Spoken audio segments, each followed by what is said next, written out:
তুই কি করলে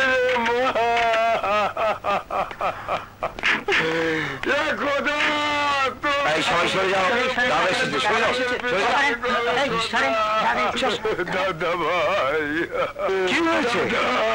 ওই খানদের অত্যাচার জুলুমের শিকার হয়েছে আমার গর্ভবতী মেয়ে আর তার যত সন্তান। আমি আমার মেয়েকে বাঁচাতে পারলাম না দাদা।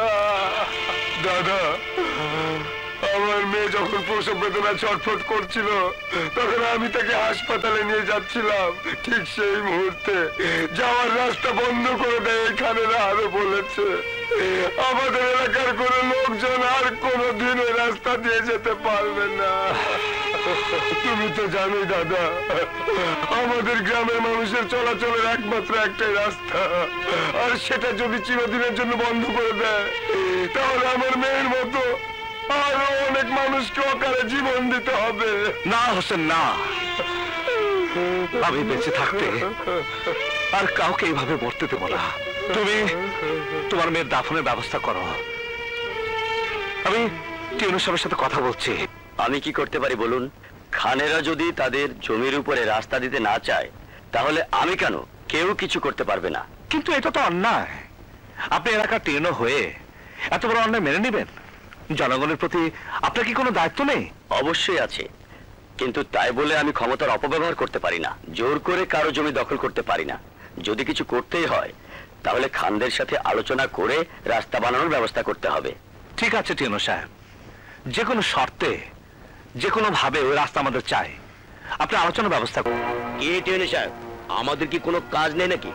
আপনি বলেছেন তাই এসেছি। কোথায় আপনি দাদা? এই চল।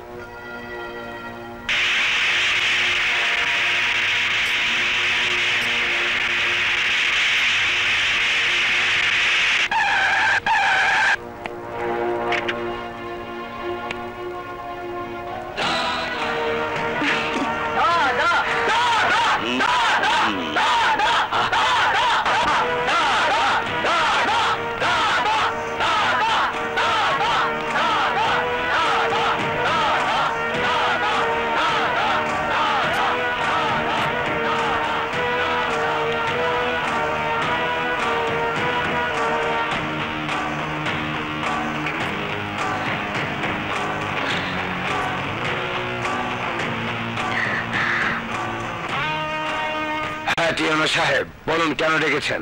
সরকারের পক্ষ থেকে রাস্তা হতে কোনো প্রতিবন্ধকতা নেই। সরকার টাকা দেওয়ার জন্য অলরেডি এই আর্থিক বছরে বরাদ্দও দিয়েছে। কিন্তু ও বললি কি দিয়ে দেবো নাকি? আমরা কি দাতা হাতেম তাই নাকি যে গ্রামবাসী চাইলো আর আমরা দান খরচ করে দিলাম? দান বলছো কেন? রাস্তার উপরে তোমাদের জমির বিনিময় তোমরা যা চাও আমি তোমাদের তাই দেব। এতই যদি জনদরদি হয়ে থাকো, রাস্তার উপর আমাদের যে জমি আছে সেই জমির বিনিময় তোমার সমস্ত জমি আমাদের তিনজনের নামে লিখে দিতে হবে। এটা তো কোনো সঠিক প্রস্তাব হলো না। আপনাদের জমির যা মূল্য আছে তা সরকার দেবে। আমরা জমি টাকার বিনিময় দেব না। আমাদের জমি অমূল্য সম্পদ, তা কোনো কিছু দিয়ে কেনা যায় না। তবে হ্যাঁ, মানবতার খাতিরে জমি দিতে রাজি আছি। যদি দাদা মানবতার খাতিরে গ্রামের কল্যাণের জন্য তার জমি দিতে রাজি হয়, আমি রাজি। এসব কি বলছেন দাদা? ওদের ওই জঙ্গলের জমির যা দাম তার চেয়ে 20 গুণ দাম বেশি আপনার জমির। দাম দিয়ে জনগণের কল্যাণ করা যায় না রাসু। আমি যখন বলেছি আমি দেব, কিন্তু ওখানে আমারও জমি আছে, আমার অংশ আছে। আমার অংশের জমি দিতে পারি এক শর্তে। আপনার আবার কি শর্ত? ওনার তো সব জমি দিয়ে দিলেন উনি, আর কি চান আপনি? আমার ভাগের জমি আমি জনগণের জন্য দান করে দিব যদি দাদা এই গ্রাম ছেড়ে চলে যায়। না না, অসম্ভব। দাদা আমাদের নেতা, দাদা এই গ্রাম ছেড়ে যাবে না। এই অবাস্তব প্রস্তাব চিতা সাহেব। আমি জানি আপনারা রাস্তার জন্য কোনো জমি দিবেন না। শুধু শুধু এই মিটিং এর কোনো দরকার ছিল না। দাঁড়ান টিউনো সাহেব, দাঁড়ান। আপনি বসুন। এই রাস্তাটা জনগণের অনেক দিনের দাবি। ওই রাস্তার জন্য এই গ্রামের জনগণের অনেক অসুবিধা হচ্ছে। এই রাস্তার জন্য যদি আমার জীবনের রাস্তা পাল্টে ফেলতে হয় তার স্বেচ্ছায় আমি মেনে নিতে রাজি। দাদা, আপনি একই বলছেন? আপনি গ্রাম ছেড়ে চলে গেলে ওরা এই গ্রামটাকে শ্মশান করে দেবে, গ্রামের মানুষকে ওরা জ্বালিয়ে পুড়িয়ে ছাড়খাড় করে দেবে। না, যে একতা আমি গ্রামের মানুষের মধ্যে সৃষ্টি করেছি সে একতাবদ্ধ থাকলে গ্রামের মানুষের কেউ কোনো ক্ষতি করতে পারবে না। টাইগার, আমি তোমার শর্তেও রাজি। দাদা, আর একবার ভেবে দেখলে হতো না? না টিওনো সাহেব, মানুষের কল্যাণের জন্য যদি আমার যাওয়াটা মঙ্গল হয় তবে তবে আমি তাই করব। আপনি দলিলে সই করা। যান, সই নিয়ে আসুন।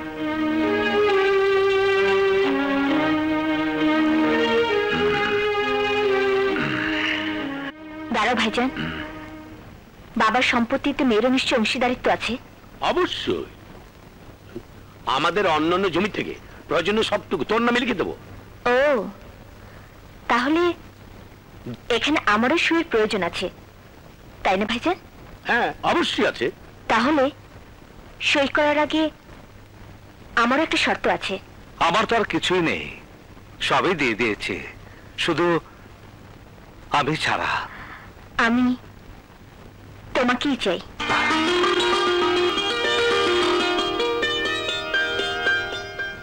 আমার জমির অংশ আমি স্বেচ্ছায় দিতে রাজি আছি, যদি দাদা স্বেচ্ছায় তাকে আমার কাছে অর্পণ করতে রাজি থাকেন। আপনার কথা স্পষ্ট করে বলুন। আমি দাদাকে বিয়ে করতে চাই। খান বাড়ির সাথে চৌধুরী বাড়ির কোনো সম্পর্ক হতে পারে না। খান আর চৌধুরী বিরোধ বংশ পরম্পরায়, সেখানে কোনো মিল হতে পারে না।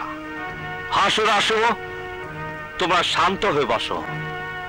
আমার দাদিমা চেয়েছিল খানদের সাথে চৌধুরী পরিবারের একটা মিলন ঘটুক, কিন্তু ষড়যন্ত্র করে তারা সেটা নষ্ট করে দিয়েছে। আমি আবার সেই শান্তি ফিরিয়ে আনতে চাই। যদি নীলার সাথে আমার বিয়ে খান পরিবার আর চৌধুরী পরিবারের সাথে মিলন ঘটায় তাহলে আমি বিয়েতে স্বেচ্ছা রাজি।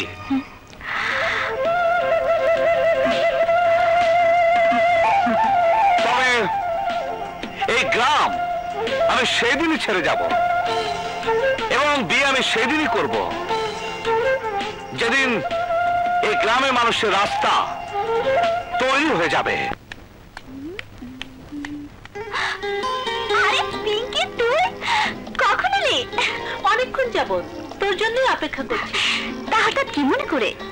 আর বলিস না, বাবা আমার বিয়ে ঠিক করে ফেলেছে। এ তো খুব খুশি খবর। তা বিয়েটা হচ্ছে কার সাথে? তুই তাকে ভালো করে চিনিস, আমার মামাতো ভাই আরবাজের সাথে। যাক, অবশেষে ভালোবাসা মানুষকে ঠিকই আপন করে নিতে পারলি। এখন তুইও রাজুকে আপন করে নে। রে, তোরা কি নিয়ে আলাপ করছিস? দাদি জানো, পিঙ্কি না বিয়ে হয়ে গেছে। হ্যাঁ দাদি, আগামী শুক্রবার আমার বিয়ে। শিউলিকে কিন্তু অবশ্যই যেতে হবে। আচ্ছা আচ্ছা, যাবে। শিউলি, দাঁড়িয়ে দাঁড়িয়ে আলাপ করবি নাকি ওকে কিছু খেতে দিবি? না দাদি, আজ আর কিছু খাবো না, আমাকে এক্ষুনি যেতে হবে। আসি দাদি। আচ্ছা।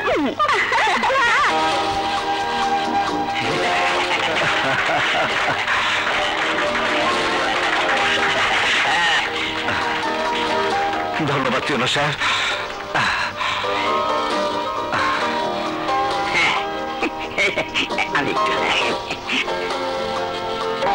হুজুর, এবার মোনাজাত শুরু করেন। আল্লাহ আমিন আমিন আমিন।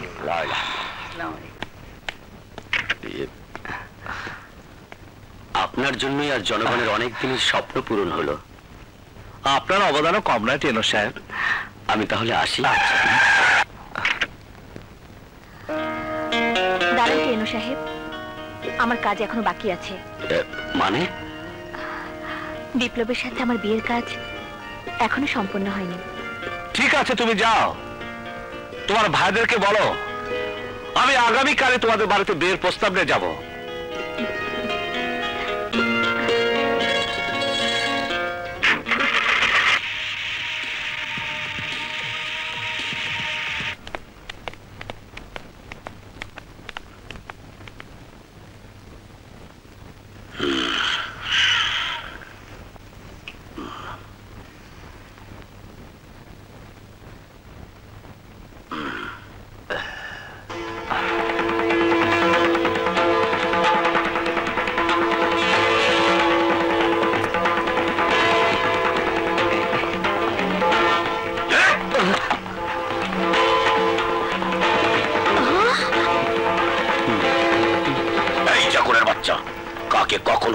বসতে দিতে হয় তা তুই জানিস না?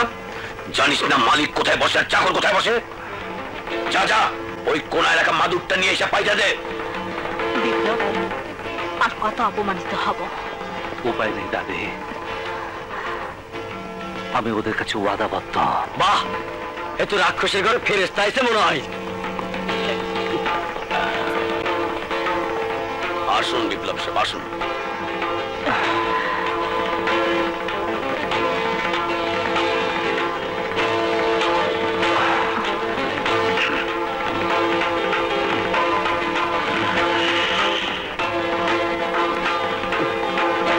আমি কোনো কিছু ভুল কইলাম মিস্টার বিপ্লব? আমি বিয়ের দিন তারিখ পাকা করতে এসেছি, তর্ক বিতর্ক করতে নয়। বিয়ের দিন কবে ধার্য করা হবে তাই বলুন। এই দিনটার জন্যই তো আমরা সবাই অপেক্ষা করে আছি। আয় বোন আয়,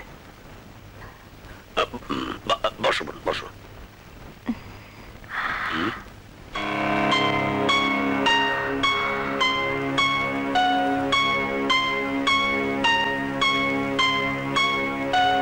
কি ভাবছিস বোন? সোফায় পায়ের উপর পা তুলে বসলে তোর হবু স্বামীর মুখের উপরে থাকবে কিনা তাই ভাবছিস? আরে কিছুদিন পর ওরা আমার পায়ের উপর মাথা রেখে কাঁদবে। বয় বোন, সোফায় বল, সোফায় বল।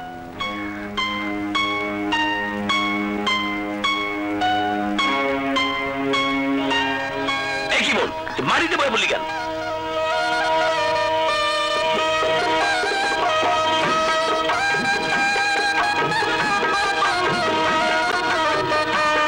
ওনার সাথে আমার বিয়ে হয়ে যাবার পর আমাকে তো ওনার সাথে ঝুপড়িতেই থাকতে হবে।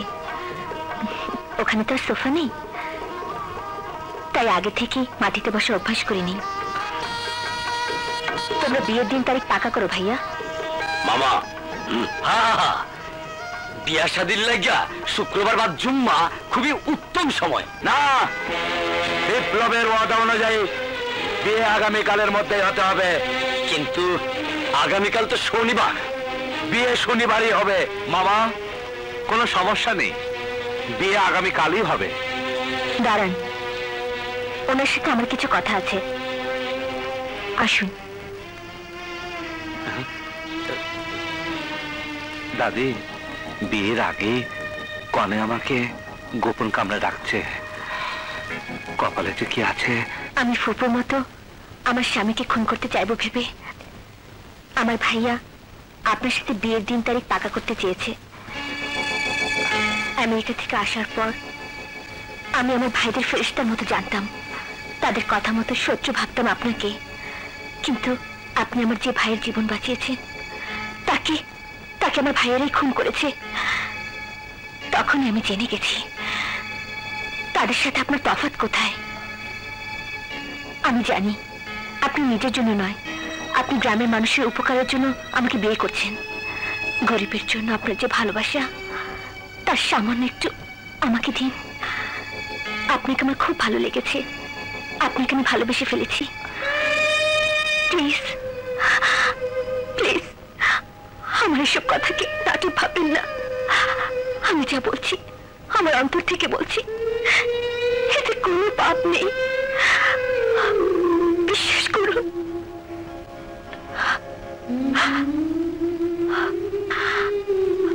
আমি বিশ্বাস করছি নীলা, তোমার ভাইরা যত অশুভ দিনে আমার বিয়ের দিন ঠিক করুক, আই ডোন্ট কেয়ার।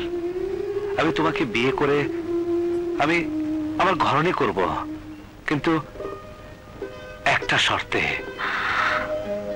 তুমি তুমি আমার জীবনে আসবে কোটিপতি কন্যা হিসেবে নয়, একজন সাধারণ মেয়ে হয়ে। আমার